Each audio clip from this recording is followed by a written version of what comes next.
حضرت بلال بن رباح، آپ کے والد کا نام حضرت رباح تھا، حضرت بلال کے والد۔ وہ حضرت بلال ابھی بچپن میں چھوٹے سے تھے کہ والد انتقال کر گئے، یتیمی میں پرورش پائی جناب بلال نے، یتیمی میں، اور پھر دو بہنیں، ایک والدہ، ایک بھائی۔ حضرت بلال حبشی کا یہ خاندان مکے میں بکتا بکاتا کسی طرح عبداللہ بن جدعان کے پاس پہنچ گیا۔ بڑا پکا کافر تھا، بڑا پکا۔ ذرا اسلام کی روشنی چمکی نہ تھوڑی سی، حضرت ابوبکر صدیق رضی اللہ تعالیٰ عنہ اس رستے سے گزرتے تھے، اس رستے میں حضرت بلال کام کاج کیا کرتے تھے، بڑے محنت، بڑے جفا کش، بڑے ہمت والے۔ حضرت صدیق اکبر نے ایک دن روک کے کہا، بلال کب تک تو اتنے خداؤں کو پوجتا رہے گا؟ کب تک تو اتنے خداؤں کو پوجے گا، جگہ جگہ ماتھا ٹیکے گا؟ یہ تجھے کبھی غلامی سے آزاد نہیں کریں گے۔ میں تجھے ایک دروازہ بتلاتا ہوں، اگر تو اس دروازے پہ آئے گا تو وہ تجھے مکے کی گلی سے اٹھا کے کعبے کی چھت پہ کھڑا کر دیں گے۔ گلی ہے میرے پاس، دامن مصطفیٰ سے جو بھی لپٹا وہ یگانہ ہو گیا، جس کے حضور ہو گئے اس کا زمانہ ہو گیا۔ حضرت بلال حبشی رضی اللہ تعالیٰ عنہ کو بات بتلائی، سلیم الفطرت آدمی تھے، سنجیدہ آدمی تھے، اچھا مزاج رکھتے تھے، فہم و فراست رکھتے تھے۔ جناب بلال نے کلمہ پڑھ لیا، کلمہ پڑھ کے نا تو سب لوگوں نے کہا، بہت سارے لوگوں نے اپنا اسلام چھپا کے رکھا ہوا تھا۔ دو واقعات ایسے ہوئے کہ حضرت بلال کا اسلام ظاہر ہو گیا۔ کسی کام سے بت خانے بھیجا عبداللہ ابن جدعان نے، بت خانے گئے تو لگے ہوئے تھے بت، کتار اندر کتار، بتوں کی کتاریں بنی ہوئی تھی۔ حضرت بلال نے مٹی اٹھائی اور بتوں کے منہ پہ مار کے کہنے لگے، جو اپنا چہرہ صاف نہیں کر سکتے وہ کسی کو نفع نقصان کیا پہنچائیں گے۔ جو لوگ دیکھ رہے تھے انہوں نے آ کے عبداللہ ابن جدعان کو بتایا، کہا تیرا غلام ہے اور تو بہت بڑا سردار بنتا ہے، تیری عزت خاک میں مل جائے گی کسی کو پتہ چل گیا کہ عبداللہ کا غلام مسلمان ہو گیا۔ عبداللہ بن جدعان نے راتوں رات امیہ بن خلف سے بات کی اور امیہ سے کہا، یار یہ غلام لے لو، مفتی لے لو۔ بتایا نہیں امیہ کو، بتایا نہیں کہ مسلمان ہو گیا ہے۔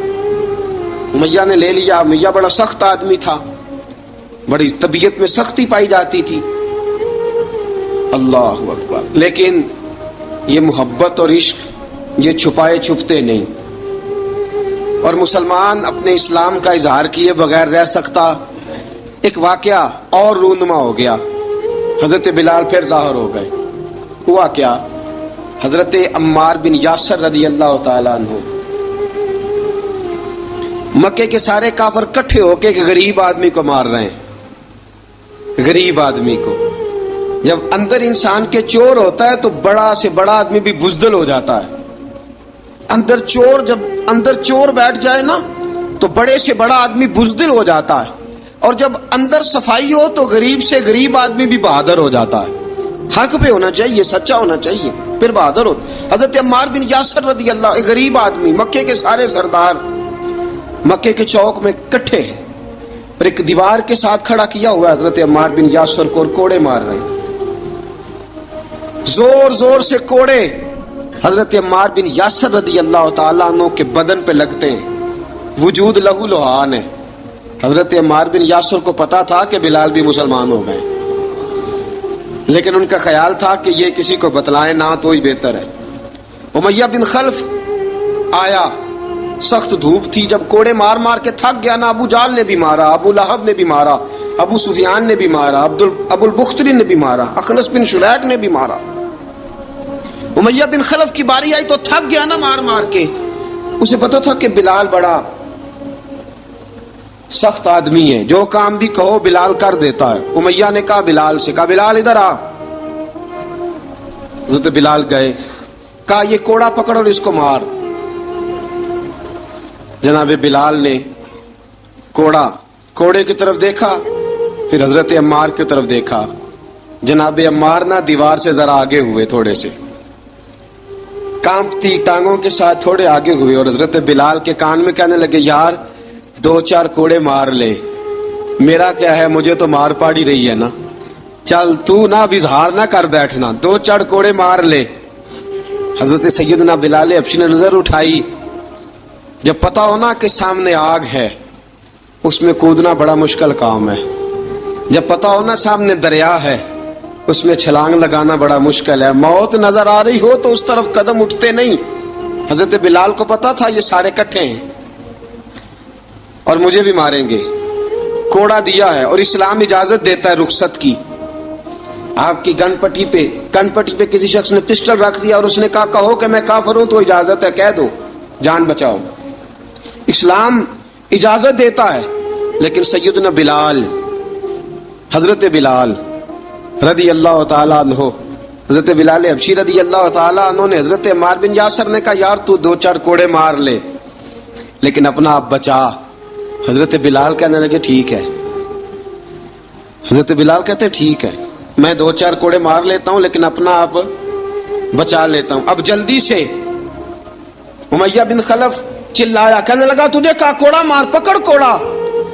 हजरत बिलाल ने कोड़ा हाथ में लिया, एक दफा उमैया की तरफ देखा, फिर अबू जहल की तरफ देखा, फिर अबू लहब की तरफ देखा, सारे काफिरों पे नजर दौड़ाई और फिर अम्मार बिन यासर की तरफ देखा, कहा अम्मार तू मार खा सकता है तो मैं नहीं खा सकता, अम्मार तू तेरे वजूद पे जख्म लग सकते हैं तो मेरे पे नहीं लग सकते, अम्मार जिस खुदा का तू कलमा पढ़ता है उसी का मैं पढ़ता हूं, और जिस जुल्फों का तू कैदी है मैं भी उसी मोहम्मद अरबी की जुल्फों का कैदी हूं।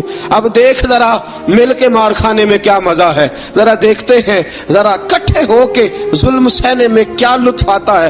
हजरत सैयदना बिलाल हबशी ने जोर जोर से कोड़ा घुमाया, ऐलान बगावत होने लगा है, बिलाल आने लगे हैं मैदान अमल में। जनाब बिलाल ने जोर जोर से कोड़ा घुमाया और घुमा के दूर फेंका और उमैया की तरफ देख के कहने लगे, ये अम्मार अकेला नहीं, इसे तन्हा न समझना, ये अकेला मार नहीं खाएगा।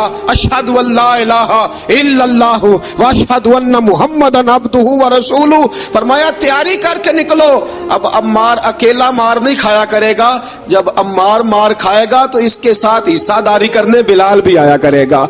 हजरत बिलाल मैदान अमल में, अब काफिरों पे सन्नाटा छा गया। बिलाल तेरी जुर्रत, तेरी ये हिम्मत, तू इनकार करे, तेरा ये चारा, तेरे मुंह से ये लफ्ज निकले, इन्नल्लज़ीना क़ालू रब्बुनल्लाहु सुम्मा इस्तक़ामू ततनज़्ज़लु अलैहिमुल मलाइका अल्ला तख़ाफू वला तहज़नू वअबशिरू बिल जन्नति अल्लती कुंतुम तुअदून। रब फरमाता है तुम कहो मैंने अल्लाह को मान लिया, रब को मानकर फिर डट जाना, तुम्हारी दुनिया मदद करे न करे अल्लाह तुम्हारी मदद के लिए फरिश्तों का नुज़ूल फरमा देगा। लोग मदद करे न करे अल्लाह के फरिश्ते तुम्हारी मदद करेंगे। जनाब सैयदना बिलाल ने ऐलान कर दिया, मैं नहीं मारूंगा, इधर आ सितमगर हुनर आजमाए, तू तीर आजमा हम जिगर आजमाए। फरमाया कर लो तैयारी, आ जाओ। अब वो सारे ना, क्योंकि सबसे सख्त मशहूर था ना उमैया, अब सारे देखने लगे उमैया की तरफ। उमैया को अब उसे समझ नहीं आ रही मैं क्या करूं। बिलाल ने तो कभी ना की नहीं, तो जो कहते थे कर गुजरता था। ये अजीब मामला है। कहने लगा बिलाल तुझे पता है तू क्या कर रहा है, तूने जज्बात में आके ऐलान तो कर दिया, तुझे इसका पता है। जनाब बिलाल हबशी रज़ी अल्लाह ताला अन्हु फरमाने लगे मुझे पता है तू मुझे मारेगा, मुझे पता है मुझे सजाएं देगा, मुझे सारा पता है, लेकिन अक्ल को तनकीद से फुर्सत नहीं, इश्क पर ईमान की बुनियाद रख। फरमाया मैंने अकल के घोड़े दौड़ाने छोड़ दिए हैं, बस कलमा जो पढ़ लिया, जब ऐलान जो कर लिया है, जब मोहब्बत जो की, तो अब उसमें किसी किस्म की मसलहत की इजाजत नहीं। इकबाल कहता है कि पुख्ता होती है अगर मसलहत अंदेश हो अक्ल, इश्क हो मसलहत अंदेश तो है खाम अभी और बेखतर कूद पड़ा आतिश नमरूद में इश्क। अकल थी महवे तमाशाए लबे बाम अभी। फरमाया अकल पुख्ता होती है अगर सोचा जाए, इश्क के मामले में सोचा जाए तो इश्क कमजोर होता है, वहां सोचने समझने की इजाजत होती नहीं। सोचना समझना था कलमा पढ़ने से पहले, अब तो पढ़ लिया, अब सोचने का नहीं, अब अमल करने का वक्त है। अब जनाब